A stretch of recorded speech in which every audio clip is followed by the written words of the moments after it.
Hello.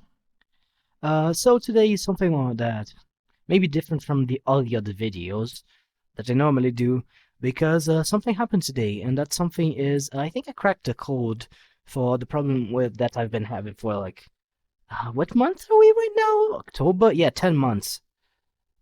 All right. So what's the matter? I was on Blender. Mind you, I've not been on Blender for a long time because I've been like basically focusing more on my world and in Resonate things more than Blender things. And even when I'm in Blender, it's like small things and quick bits here and there and just stuff.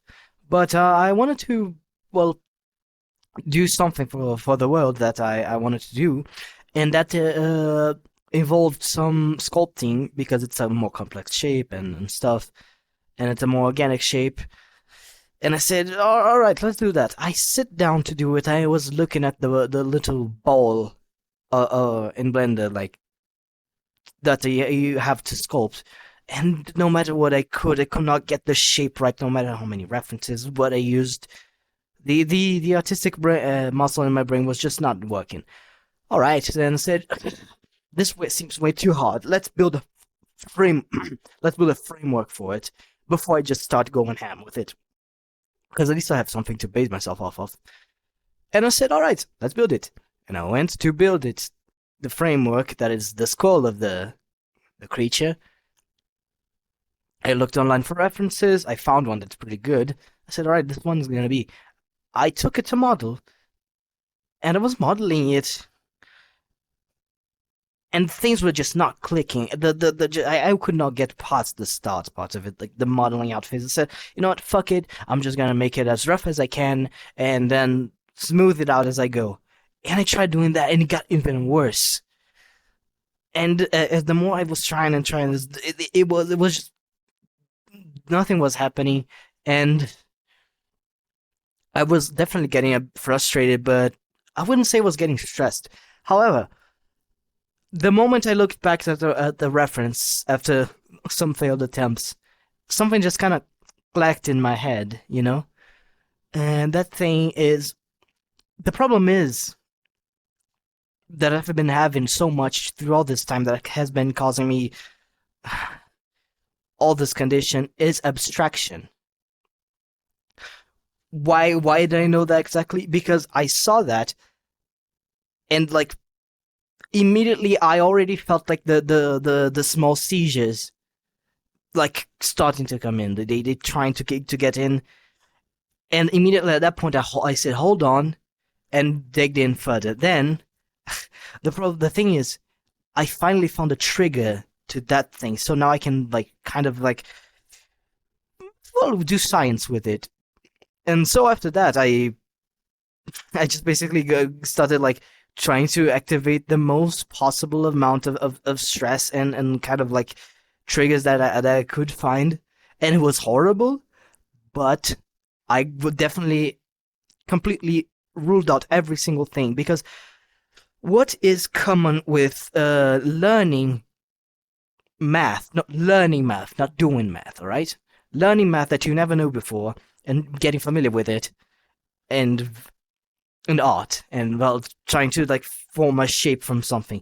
It is abstraction. It is the ability of you to get it in your head, wrapped around it, and putting the concepts to paper. And that's why I've been like everything else that I was trying to do, I could do. I was completely functional because there were already things that I could do, and they were kind of automatic already, and things that I am confident in doing and don't involve abstraction, or the abstraction that it involves. It is not a it's not an abstraction that requires a certain. It's I would say it's kind of a different axis of abstraction. It's kind of a spectrum. No, well, actually, not of a spectrum. It's more of like a square, and there's different ways where abstraction goes. Maybe not even a square, like a sphere. Like there's 3 dimensions to that. There's a lot of things. The What I'm trying to say is this type of abstraction that involves kind of the learning process of the brain and forms and shapes. Because definitely, while I was in uni, I was having some problems with the mathematical questions that were fairly similar to, well, this process of thinking that is required to for me to just model this thing out.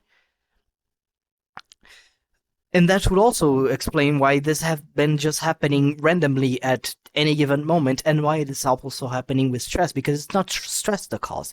The cause is something in the brain causing abstraction. And this is why I'm gonna put again, I'm gonna hit this button again one more time and say this is a problem with one side of the brain. I forgot which one, but it's not the one that controls speech. There's something with that, and I don't know why. Because other thing that can prove that, I've been taking, my psychiatrist gave me that, after I said it was probably a problem with stress. I said, all right, here's this medicine. It should help you not get stressed with anything. Basically, effectively, it's a medicine kind of to get me more chiller, to not be mm, so reactive, but it's not a very strong one. He said he's like a decent one. He gave me a small dose of it. I think the name of it is translated is something along the lines of paroxetine chlorhydrate, something like that, along those lines. And again, that thing it does get a small, it does give a small help to it, because it kind of smooths out like the peaks of stress that would come, but it does not help enough, because again, the problem is not that, it's just a symptom, it's not the root cause. But the thing is, how does that can get, well, relate to my back? That's an incognito in this whole situation. My back, what's exactly the thing that caused the little thing to do?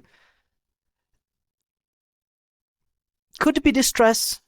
Just the sheer amount of stress that it has been causing, because the thing is, the problem is this kind of trigger with abstraction goes.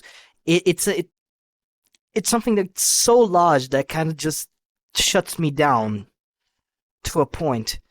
It varies a lot. Sometimes it just shuts me down like passively, and I just blah. And sometimes it just shuts me down like I feel like I am getting electrocuted, something like that. And it could be that because when the second one happens, I mean, I can have full control of all of my muscles when it is happening. But if if I'm not conscious about it, of all the muscles that are being affected at that given moment, my muscles will involuntarily contract and just go, and effectively it's like a seizure. So that could be something that explains the back, but the thing is, the back never comes alone. The back always comes with the more calmer version of the shutting down of like, I don't wanna do, I'm fucking dying. It'd be, if I was to give a comparison, it'd be like one is weed, one is cocaine, something like that. So you had an idea. Now the thing is, how would I go about, well, just fixing it up? That is the problem, and that is the question, because I can trigger it, but I cannot really do anything about it.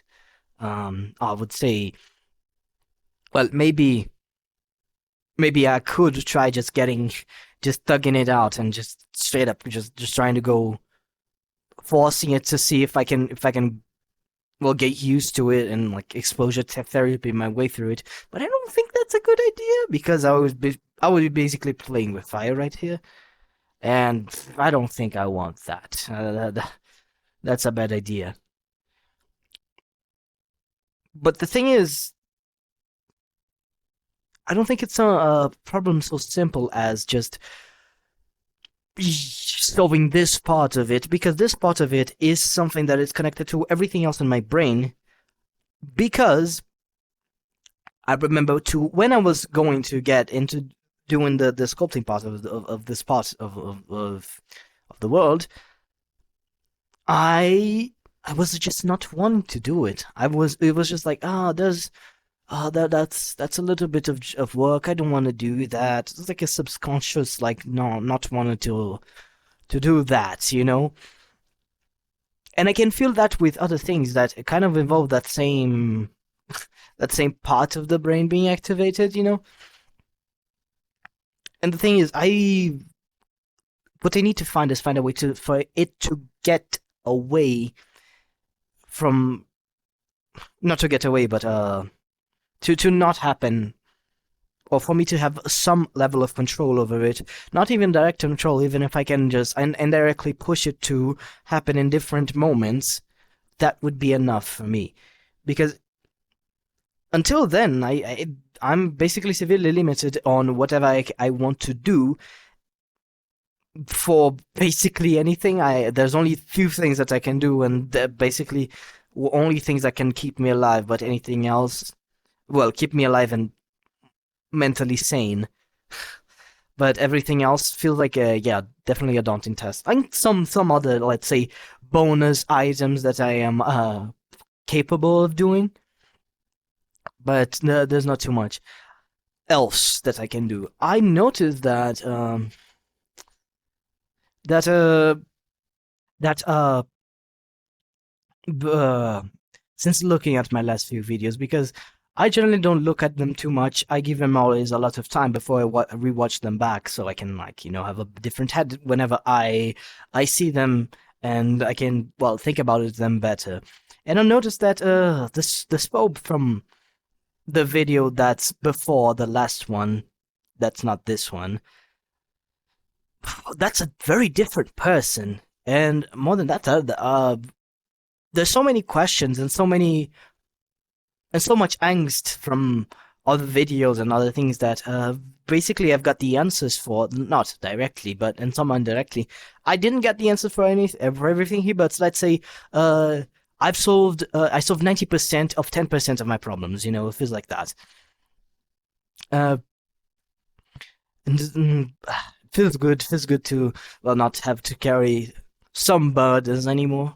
In my head, it feels good to, well, learn and to be a better person and to be well, to be more mature at least. And I'm happy about that. There's so many other things that I would talk about after this episode. This episode is like very recent for you to have an idea. This happened like less than an hour ago. All right, not less than an hour, but like around the time of an hour. So I want to talk about more of this, but I needed to get this video out so I can kind of mark it in stone, some things that I noticed so then I don't forget. And then I can, well, kind of grind on it for some more and see if I can find some more things out of it. But it's a good video. I like this video. I like the last video. I don't like the videos before it, but now I like them. But now I like them because they have contrast to this one. All right, goodbye.